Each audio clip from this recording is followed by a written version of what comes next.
नवरात्रि के तीसरे दिन हम पूजा करते हैं माँ चंद्रघंटा की। चंद्रघंटा माँ की स्टोरी इतनी इंटरेस्टिंग है। पहले हम बात करेंगे माँ के रूप के बारे में। इस रूप में माँ के 10 हाथ हैं और 10 में से 8 हाथों में माँ के डिफरेंट डिफरेंट वेपन्स हैं। रेड कलर की साड़ी में और टाइग्रिस पर सवार होती है माँ। माँ का ये रूप शो करता है फियरलेसनेस, करेज, ब्रेवरी। सारी इविल शक्तियों को मारने की ताकत रखती है माँ। असुर जो हैं वो बहुत ही डरते हैं माँ के इस रूप से।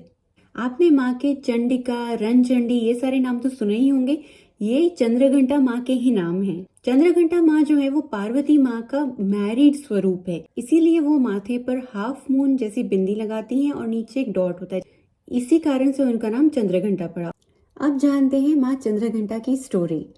तो जब शिव जी पार्वती माँ से शादी करने के लिए आए थे, बारात लेकर जब आए थे, तो वो अपने बहुत ही टेरिबल, बहुत ही डरावने रूप में आए थे।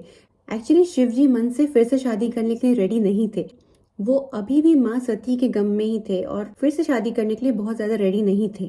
पर जब उन्होंने देखा कि पार्वती जो है वो सती का ही दूसरा रूप है और माँ का जो पावर, माँ की जो इच्छा शक्ति और माँ का जो तप उन्होंने देखा, तब वो राजी हो गए शादी के लिए।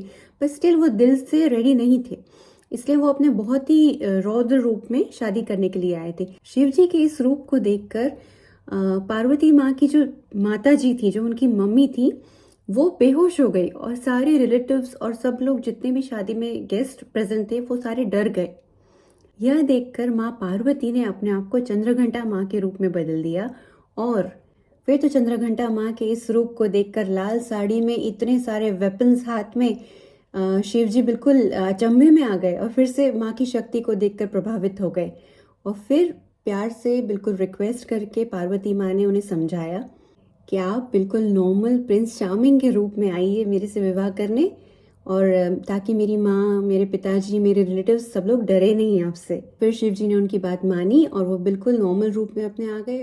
अगर आपको लगता है आपके जीवन में बहुत ज़्यादा कष्ट है, सफरिंग्स हैं, बुरी नज़र या आपके ऊपर किसी का बुरा प्रभाव है, कोई टोटका, ऐसा कुछ अगर आपको थोड़ा सा भी आपको डाउट है, तो आप माँ चंद्रघंटा की आराधना जरूर करिए। माँ प्रसन्न होकर आपके जीवन से सारे कष्ट दूर कर देंगी। जो हमारे बॉडी में मणिपुर चक्र है उसे रूल करती है माँ चंद्रघंटा, जो आपके नेवल में है, नाभि में है। तो वहां ध्यान लगाकर पूजा करनी है पूरे दिल से माँ की। ग्रे कलर के आसन या ग्रे कलर के कपड़े पहन के आप पूजा कर सकते हैं। नेवल पर ध्यान लगाइए और पूरे दिल से आराधना करिए। सो यही था माँ चंद्रघंटा के बारे में। कल फिर से मिलूंगी आपसे नवरात्रि के चौथे दिन के बारे में बात करने के लिए। Thank you. हैप्पी नवरात्रि। जय माता दी।